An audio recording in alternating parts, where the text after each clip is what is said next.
आज हम लोग कक्षा 12 का एक बहुत ही महत्वपूर्ण टॉपिक जो है विद्युत क्षेत्र उसके बारे में पढ़ेंगे। तो विद्युत क्षेत्र होता क्या है, ये कहाँ से आता है या कौन बनाता है विद्युत क्षेत्र, इसके बारे में हमको पढ़ना है। तो सबसे पहले हम जान लें कि विद्युत क्षेत्र हमेशा कोई ना कोई आवेश या आवेश समुदाय बनाता है, आवेशों का निकाय बनाता है। तो ये आवेश के द्वारा बनाया गया विद्युत क्षेत्र, इसका कॉन्सेप्ट कहाँ से आया, इसके बारे में हमको समझना है।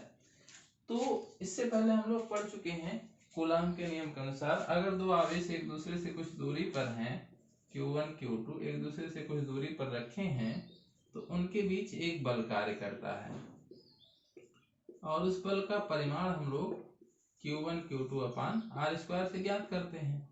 तो ये तो हो गया कूलाम के नियम के अनुसार। लेकिन इसमें एक चीज हम लोग यहाँ देख सकते हैं कि ये आवेश जब एक दूसरे के पास होते हैं तो इनके बीच एक बल लगता है। लेकिन अगर मान लेते हैं कि ये आवेश यहाँ ना हो, यानी Q2 अगर यहाँ ना हो, तो फिर क्या इसके चारों तरफ क्या उपस्थित होगा, ऐसे हम समझ सकते हैं कि जैसे अगर हम Q2 को यहाँ रखते हैं, जैसे ही Q2 को रखेंगे तो इस पर बल लगेगा, और अगर Q2 यहाँ नहीं है तो इस पर बल नहीं लगेगा, क्योंकि जब इसके पास ये आएगा तो ही इस पर बल लगाएगा। लेकिन जैसे हम Q2 रखते हैं, Q1 के द्वारा इस पर बल लगना शुरू हो जाता है। अब तो ऐसी कौन सी चीज है, हम लोग जानते हैं कि जैसे किसी चीज पर बल लगाना है तो हमको उसको पास जाकर धक्का देना होगा या उसके संपर्क में आना जरूरी है, ये हम लोग कक्षा 11 में पढ़ चुके हैं। लेकिन यहाँ पर जैसे अगर Q2 ना हो तो ऐसी कौन सी चीज है जो इसको खींच रही है या धक्का दे रही है, दूर ढकेल रही है। तो यहाँ पर Q2 की अनुपस्थिति में क्या ऐसा कुछ मौजूद है जिसके कारण ही उस Q2 पर बल लग रहा है, यानी जैसे ही हम यहाँ रखेंगे इसको, इस पर बल लगेगा, और इस पर यहाँ से हमने इसको हटा लिया, चार्ज को हटा लिया, तो क्या इस पर यहाँ पर ऐसी कौन सी चीज मौजूद होती है जिसमें हम रखते ही उस पर बल लगना लगता है। तो इसी चीज को स्पष्ट करने के लिए और अच्छे तरीके से समझने के लिए विद्युत क्षेत्र की अवधारणा दी गई, यानी ये कहा गया कि इसके चारों ओर का एक ऐसा एरिया होता है जिसके भीतर कोई दूसरा चार्ज लाया जाए, यानी अगर इसके भीतर हम Q2 ले आएंगे तो इस पर तुरंत बल लगने लगेगा। तो ये जो इसके चारों तरफ का क्षेत्र होता है जिसके भीतर कोई अन्य आवेश लाने पर इस पर बल लगता है, इस क्षेत्र को, इस आवेश का विद्युत क्षेत्र कहा जाता है। यानी हम कहेंगे ये Q1 का विद्युत क्षेत्र है जिसके भीतर Q2 को अगर ले आएंगे तो उस पर बल लगेगा।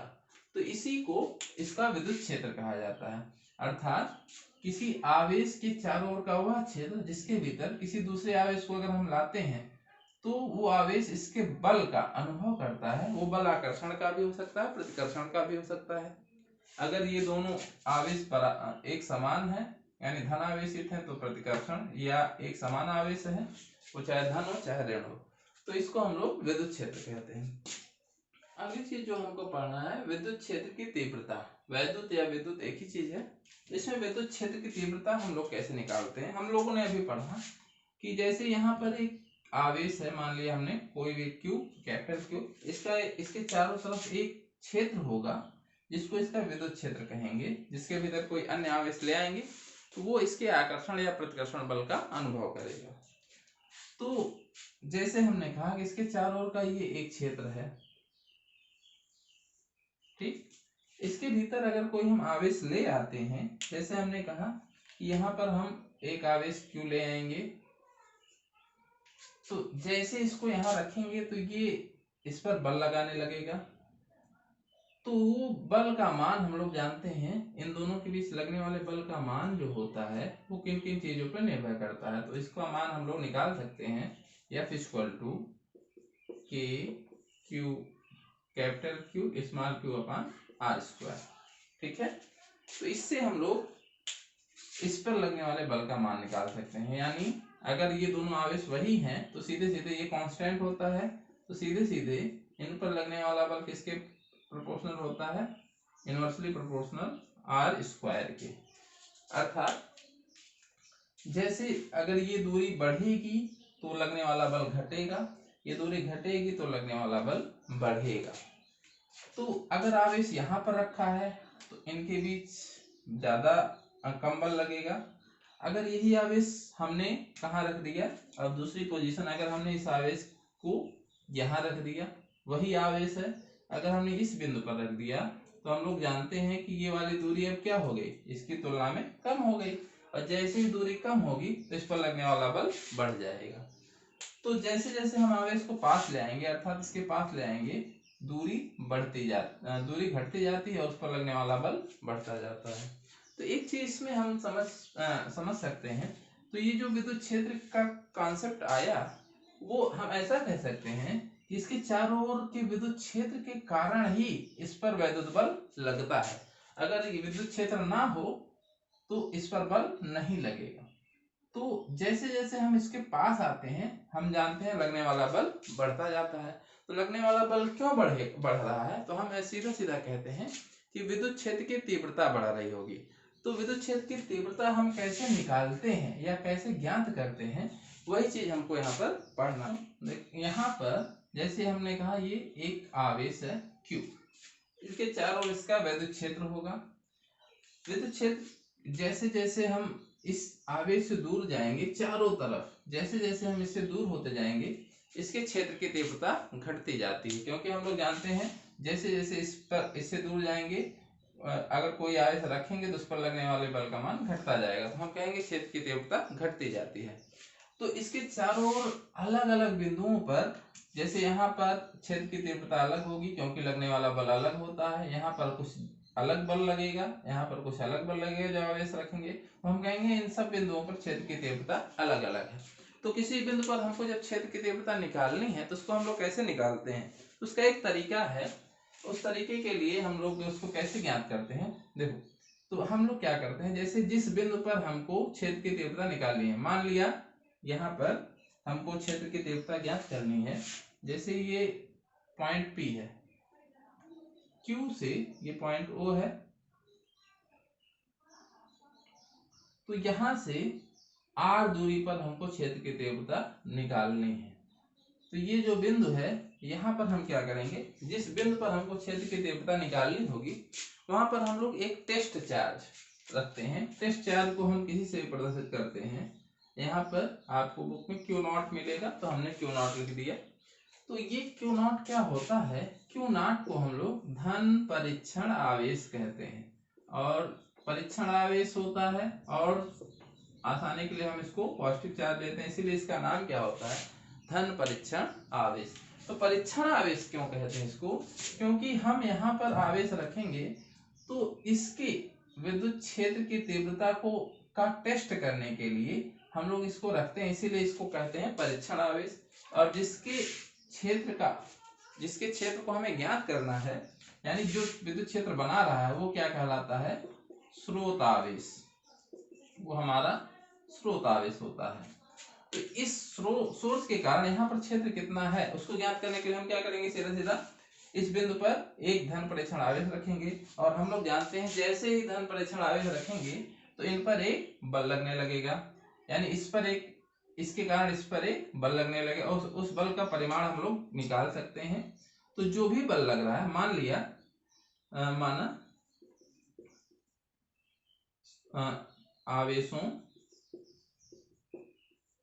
के बीच बल जो हमारा लग रहा है F है, कुछ भी बल हम लोग जानते हैं उसको कूलाम के नियम से निकाल सकते हैं, क्योंकि दोनों आवेश पता है, बीच की दूरी पता है, F है। तो इनके बीच F बल अगर लग रहा है तो इस पर क्षेत्र की तीव्रता हम लोग कैसे निकालेंगे, तो उसके लिए एक तो क्षेत्र की तीव्रता के लिए क्या निकाला गया कि हम लोग क्या करते हैं कि जितना बल लग रहा है इसमें Q0 से डिवाइड कर देते हैं, यानी F अपान Q0।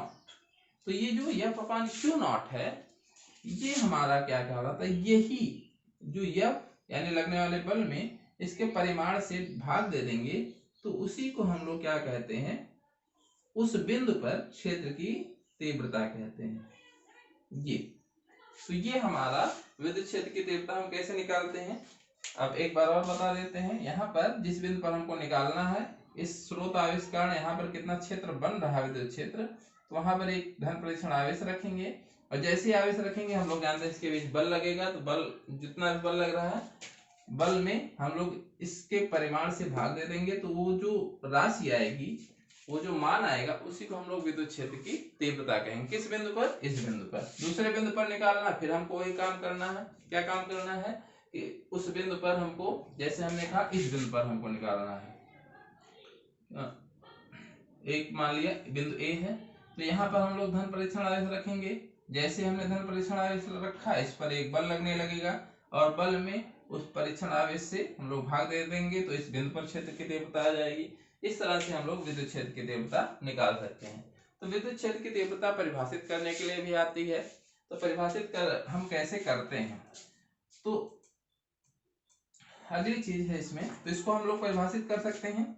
तो परिभाषित करने के लिए हमने कहा कि अगर Q not equal to 1 coulomb ले लें, यानी हमने यहाँ पर जो परीक्षण आवेश रखा 1 कूलाम रखा, तो क्या हो गया, यहाँ पर 1 रखेंगे तो E बराबर F हो गया, E बराबर F। अर्थात अब इसको हम लोग परिभाषित करते हैं कि विद्युत क्षेत्र के भीतर किसी बिंदु पर विद्युत क्षेत्र की तीव्रता उस बिंदु पर रखे एकांक धन परीक्षण आवेश पर लगने वाले बल को ही उस बिंदु पर विद्युत क्षेत्र की तीव्रता कहते हैं।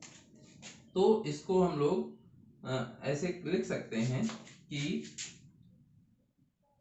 विद्युत क्षेत्र के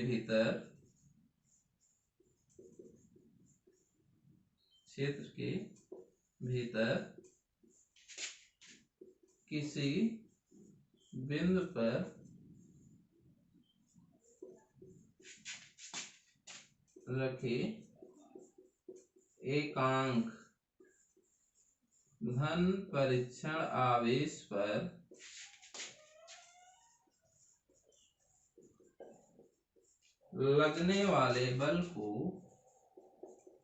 लगने वाले बल को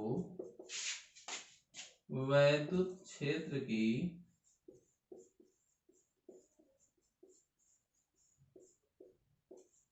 तीव्रता कहते हैं। उस बिंदु पर विद्युत क्षेत्र की तीव्रता कहते हैं। यानी ये अगर हमने कर लिया तो इस बिंदु पर हमको विद्युत क्षेत्र की तीव्रता ज्ञात हो जाएगी। तो ये इसकी परिभाषा होती है। इसके अलावा एक दो चीजें और हैं, जैसे अब इसका मात्रक क्या होता है, तो यहाँ से एक मात्रक हम लोग निकाल सकते हैं। इसका जो मात्रक होता है वो यहाँ से देख सकते हैं कि बल का मात्रक न्यूटन और आवेश का मात्रक कूलाम होता है। तो हम लोग यहाँ से एक मात्रक विद्युत क्षेत्र की तीव्रता या विद्युत क्षेत्र का कह सकते हैं न्यूटन प्रति कूलाम। इसको ऐसे लिखते हैं न्यूटन प्रति कूलाम। एक चीज और हमको यहाँ समझनी है, चूंकि बल हमारा सदिश राशि है, इसलिए विद्युत क्षेत्र भी हमारी सदिश राशि होगी। तो ये हमारी क्या होती है, सदिश राशि होती है, सदिश राशि होती है। तो इसकी दिशा हम लोग जानते हैं, सदिश राशि अगर है तो इसकी दिशा कैसे ज्ञात करेंगे, तो इसकी दिशा हम लोग इस तरह निकालते हैं कि जैसे हमने यहाँ धन परीक्षण आवेश रखा, तो स्रोत आवेश के द्वारा इस धन परीक्षण आवेश पर लगने वाले बल की जो दिशा होगी वही उस बिंदु पर क्षेत्र की दिशा होती है। जैसे यहाँ पर ये सोर्स आवेश रखा, स्रोत रखा है, तो यहाँ पर ये आवेश इस पर किस दिशा में बल लगाएगा, तो जिस दिशा में बल लगाएगा वहां पर उस बिंदु पर क्षेत्र की दिशा वही होगी। जैसे हम लोग जानते हैं कि अगर ये आवेश यहाँ रखा है तो इस पर इसके द्वारा जो लगने वाले बल की दिशा होगी, इन दोनों को मिलाने वाली रेखा के अनुदिश, क्योंकि ये दोनों धन है, धन आवेश है, तो ये क्या करेगा, इसको इस दिशा में धक्का देगा। ये इस पर लगने वाले जो बल की दिशा होगी ये क्या होगी, इस दिशा में होगी। तो इस बिंदु पर जो क्षेत्र की दिशा होगी वो भी इस धन परीक्षण आवेश पर लगने वाले बल की दिशा ही होगी। यानी अगर हम कहें यही दिशा क्या होती है, विद्युत क्षेत्र की दिशा होती है, ई की दिशा होती है। तो दिशा के लिए जब भी हम लोग बात करेंगे, अभी हम लोग दिशा वगैरह देखेंगे, तो दिशा के लिए जब भी हम बात करेंगे तो उस बिंदु पर रखे धन परीक्षण आवेश पर लगने वाले बल की दिशा, अर्थात इस दिशा में बल लगेगा। तो इस प्रकार हमने देखा विद्युत क्षेत्र की तीव्रता कैसे हम निकालते हैं और उसका मात्रक क्या होता है, दिशा क्या होती है और उसकी परिभाषा।